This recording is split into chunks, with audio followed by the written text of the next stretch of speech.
১৯ জন মুসল্লি নিয়ে পুঠিয়ায় ঈদের নামাজ অনুষ্ঠিত। এদিকে কুড়িগ্রামের ৫ উপজেলায় ঈদের জামাত অনুষ্ঠিত। জানাবো নির্বাচনের সুনির্দিষ্ট রোডম্যাপ দাবিতে একাট্টা বিএনপি সহ রাজনৈতিক দলগুলো। এবং সর্বশেষ জানাবো জুতা পাল্টে না দেওয়ায় দুই পক্ষের মারামারিতে আহত ৫। শুনছিলেন সংবাদ শিরোনাম, এবারে বিস্তারিত। ১৯ জন মুসল্লি নিয়ে পুঠিয়ায় ঈদের নামাজ অনুষ্ঠিত। সৌদির সঙ্গে মিল রেখে রাজশাহী পুঠিয়া উপজেলায় ঈদের নামাজ অনুষ্ঠিত হয়েছে। পুঠিয়া পৌরসভার কৃষ্ণপুর গ্রামের একটি মসজিদে সকাল 8:30টায় কৃষ্ণপুর মুসলিম জামে মসজিদের বারান্দায় ঈদুল ফিতরের নামাজ অনুষ্ঠিত হয়। নামাজের ইমামতি করেন স্থানীয় ইমাম রহিম গাজী। নামাজে মুসল্লিদের উপস্থিত ছিল মোট ১৯ জন। পুরুষ মুসল্লি ছিলেন ১৯-১৬ জন এবং নারী ছিলেন ৩ জন। ঈদের নামাজ আদায় করা ব্যক্তিরা জানান, আমরা পূর্বে দেশের প্রচলিত নিয়মে ঈদের জামাত আদায় করতাম। ঈদের নামাজ আদায়ের পরে একে অপরের তারা কোলাকুলি করেন।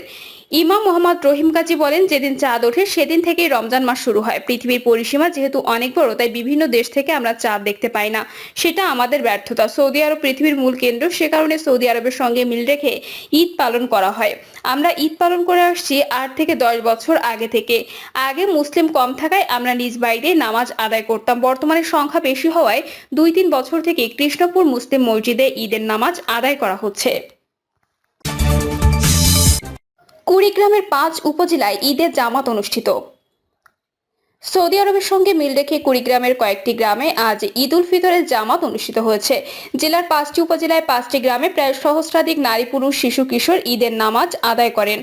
ভুরুঙ্গামারীর পাইকডাঙ্গা গ্রামে অনুষ্ঠিত ঈদের নামাজের ইমাম সাইফুল ইসলাম বলেন, আমরা চাঁদ দেখে সিয়াম শুরু করি এবং চাঁদ দেখে সিয়াম শেষ করে ঈদ পালন করে থাকি। পৃথিবীর যে কোনো জায়গায় চাঁদ উঠলেই হলো। দুটি নিয়ম চালু আছে, চাঁদ দেখা অথবা চাঁদ ওঠার খবর শোনা। আমরা চাঁদ ওঠার সম্পর্কের সঙ্গে রোজা ও ঈদ পালন করে আসছি। রজিপুর করাতিপাড়া মদিনাতুল উলুম মডেল মাদ্রাসা মাঠে অনুষ্ঠিত নামাজের ইমাম আব্দুল হাকিম জানান, প্রতি বছরের মতো এবারও সুন্দর পরিবেশে ঈদুল ফিতরের নামাজ আদায় সম্পন্ন হয়েছে। পুলিশ আইন শৃঙ্খলা নিয়ন্ত্রণে নিয়োজিত ছিল। নির্বাচনের সুনির্দিষ্ট রোডম্যাপ দাবিতে একাট্টা বিএনপি সহ রাজনৈতিক দলগুলো। সংস্কারের জন্য সরকারকে সময় দেওয়া নিয়ে রাজনৈতিক দলগুলোর মধ্যে দ্বিমত থাকলেও ভোটের সুনির্দিষ্ট রোডম্যাপ দাবিতে একাট্টা বিএনপি সহ দলগুলো ত্রয়োদশ সংসদ নির্বাচন কবে হবে, অন্তর্বর্তী সরকারের কাছ থেকে সে বিষয়ে সুস্পষ্ট ঘোষণা চায় তারা। সেই আলোকে নির্বাচন কমিশনের সব ধরনের প্রস্তুতিও শুরু করা দরকার বলে মনে করে প্রধান প্রধান রাজনৈতিক দলগুলো। নির্বাচন নিয়ে সরকারের পক্ষ থেকে এক এক সময় এক এক ধরনের বক্তব্য নিতে পারছেন না রাজনৈতিক নেতারা।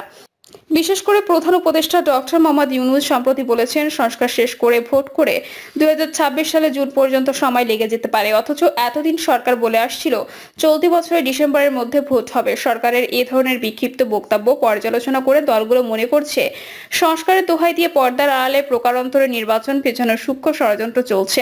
দলগুলোর দায়িত্বশীল নেতারা বলছেন, ডিসেম্বরের মধ্যে নির্বাচন হতেই হবে, এখানে কোনো ছাড় দেওয়া হবে না। এজন্য প্রয়োজনীয় সংস্কার ও নির্বাচন প্রশ্নে সুনির্দিষ্ট রোডম্যাপ চান তারা।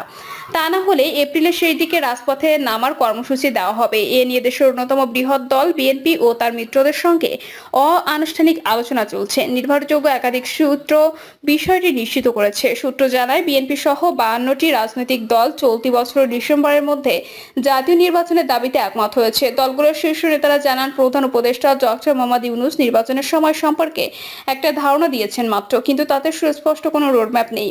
এখনো পর্যন্ত প্রয়োজনীয় কোনো ক্ষেত্রে কি ধরনের সংস্কার করা হবে, সেজন্য কতটা সময় প্রয়োজন তাও স্পষ্ট নয়। এ অবস্থায় নেতারা প্রত্যাশা করেন, প্রয়োজনীয় সংস্কার ও নির্বাচনের সময় সুনির্দিষ্ট করে এপ্রিলের শুরুতে সরকার একটি রোডম্যাপ দেবে। এটি না দেওয়ার কারণে দেশে নতুন করে নানা সংকট তৈরি হচ্ছে, যা আগামীতেও আরও ঘনীভূত হওয়ার আশঙ্কা রয়েছে। সাধারণ মানুষ সহ রাজনৈতিক দলগুলোর একটি অনিশ্চয়তার মধ্য দিয়ে যাচ্ছে। তারা মনে করছেন, নির্বাচনী কাজে মাঠে নামতে পারলে নানা রকম গুজব সহ বিদ্যমান সংকটের অনেকটাই সমাধান হয়ে যেত। কিন্তু দলগুলো এখানেও যে সেভাবে নামতে পারছে না। অথচ মানুষ একটি সুষ্ঠু ও গ্রহণযোগ্য নির্বাচনের জন্য ১.৫ যুগ ধরে অপেক্ষা করছে। গত ৩টি নির্বাচন সুষ্ঠু ও অংশগ্রহণমূলক হয়নি। এই কারণে আগে ৩টি পার্লামেন্ট ছিল ফ্যাসিবাদের ভরা। ত্রয়োদশ সংসদ নির্বাচন অংশগ্রহণমূলক দেখতে চায় দেশের মানুষ। এদিকে সরকারের প্রায় ৮ মাস শেষ হতে চলছে, অথচ নির্বাচন নিয়ে কোনো কিছু দৃশ্যমান নয়। এই কারণে সন্দেহের মাত্রা আরও বেড়েছে। তবে সরকারের উচিত হবে রাজনৈতিক দলগুলোর মধ্যে সন্দেহ ও অনাস্থা যাতে তৈরি না হয় সে ব্যবস্থা গ্রহণ করা। মাঠে নামার ইঙ্গিত দিয়ে রাজধানীতে এক অনুষ্ঠানে বিএনপির মহাসচিব মির্জা ফখরুল ইসলাম আলমগীর বলেন, নির্বাচন পিছিয়ে যেতে নানা ষড়যন্ত্র চলছে, কিন্তু কোনোভাবে কোনো চক্রান্ত সফল হতে দেওয়া হবে না, রুখে দেওয়া হবে। দেশে কোনো অস্থিতিশীল পরিবেশ মেনে নেওয়া হবে না, অনির্দিষ্টকালের জন্য সংস্কার হতে পারে না। বিএনপি এখন রাস্তায় নামে না, কিন্তু দল ও দেশের জনগণের স্বার্থে আঘাত এলে আবার মাঠে নামবে। 16 মার্চ জাতীয় প্রেস ক্লাবে এক অনুষ্ঠানে জামায়াত ইসলামী সেক্রেটারি জেনারেল অধ্যাপক মিয়া গোলাম পরোয়ার বলেন, অহেতুক কোনো বিলম্ব না করে জাতির আশা আকাঙ্ক্ষা পূরণের জন্য প্রয়োজনীয় সংস্কার কাজ শেষ করতে যতটুকু সময় প্রয়োজন সেই সময়ের মধ্যে সংস্কার সম্পূর্ণ করে অবিলম্বে নির্বাচনের তারিখ ও রোডম্যাপ ঘোষণা করা উচিত। এ প্রসঙ্গে জামায়াতের সহকারী সেক্রেটারি জেনারেল মাওলানা আব্দুল হালিম বলেন, আমরা বলেছি নির্বাচনও দরকার, প্রয়োজনীয় সংস্কারও হওয়া দরকার, তবে যৌক্তিক সময় মানে অস্পষ্ট বিষয় নয়, এটা লাগামহীন কোনো বিষয় নয়। অনেকে মনে করেন আমরা সংস্কার চাই, নির্বাচন চাই না, এটা ঠিক নয়। প্রয়োজনীয় সংস্কার করে নির্বাচন না হলে 14, 18, 24-এর নির্বাচনে যা হয়েছে ফের সেগুলো হওয়ার আশঙ্কা থেকে যাবে।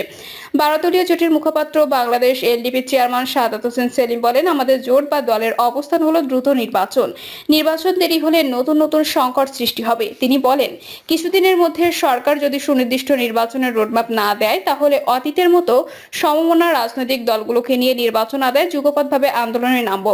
বাংলাদেশের কমিউনিস্ট পার্টির সাধারণ সম্পাদক রহিন হোসেন প্রিন্স বলেন, প্রধান উপদেষ্টা যে স্বল্প দীর্ঘ সংস্কারের কথা বলেছেন সেখানে অনেক কিছু পরিষ্কার করেননি, সুতরাং এটা নিয়ে ধোঁয়াশা আছে। অধিকাংশ রাজনৈতিক দল বলেছে নির্বাচন ব্যবস্থা ভালো করার জন্য যা যা সংস্কার করা দরকার তা করেই নির্বাচনের তারিখ ঘোষণা দেন এবং তা 2025 এর আগে সম্ভব। গণ অধিকার পরিষদের সভাপতি নুরুল হক বলেন, নির্বাচন নিয়ে সরকারের পক্ষ থেকে একটা সুনির্দিষ্ট তারিখ ঘোষণা হলে তা প্রধান উপদেষ্টার জন্য একটা সম্মানজনক বিষয় হতে পারে।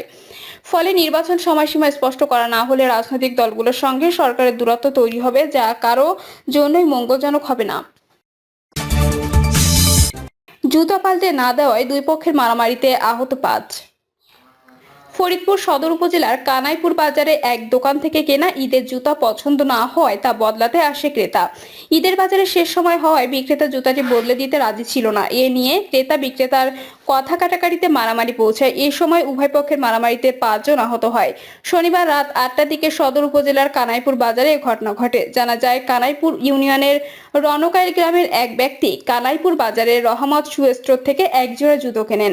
পরবর্তীতে রাত 8টার দিকে তিনি ওই জুতা বদলাতে গেলে দোকানদার রহমত শেখ এর সঙ্গে তার কথা কাটাকাটি হয়। এক পর্যায়ে দোকানদার ওই ক্রেতাকে মারধর করেন। এরই জের ধরে ওই ক্রেতা কিছু সময় পর তার লোকজন নিয়ে এসে দোকানদারের উপর হামলা চালাতে যান। এ সময় ওই ক্রেতার লোকজন ও ব্যবসায়ীদের মধ্যে মারামারির ঘটনা ঘটে। খবর পেয়ে কোতোয়ালি থানা পুলিশ ঘটনাস্থলে পৌঁছে পরিস্থিতি নিয়ন্ত্রণে আনে। মারামারির সময় উভয় পক্ষের 5 জন আহত হন। গুরুতর আহত দুজনকে ফরিদপুর মেডিকেল কলেজ হাসপাতালে ভর্তি করা হয়েছে। ফরিদপুর কোতোয়ালি থানার ভারপ্রাপ্ত কর্মকর্তা মোহাম্মদ আসাদুজ্জামান বলেন, খবর পেয়ে ঘটনাস্থলে পৌঁছে পরিস্থিতি নিয়ন্ত্রণে আনা হয়। এ বিষয়ে এখনো কোনো অভিযোগ পায়নি। অভিযোগ পেলে প্রয়োজনীয় ব্যবস্থা গ্রহণ করা হবে।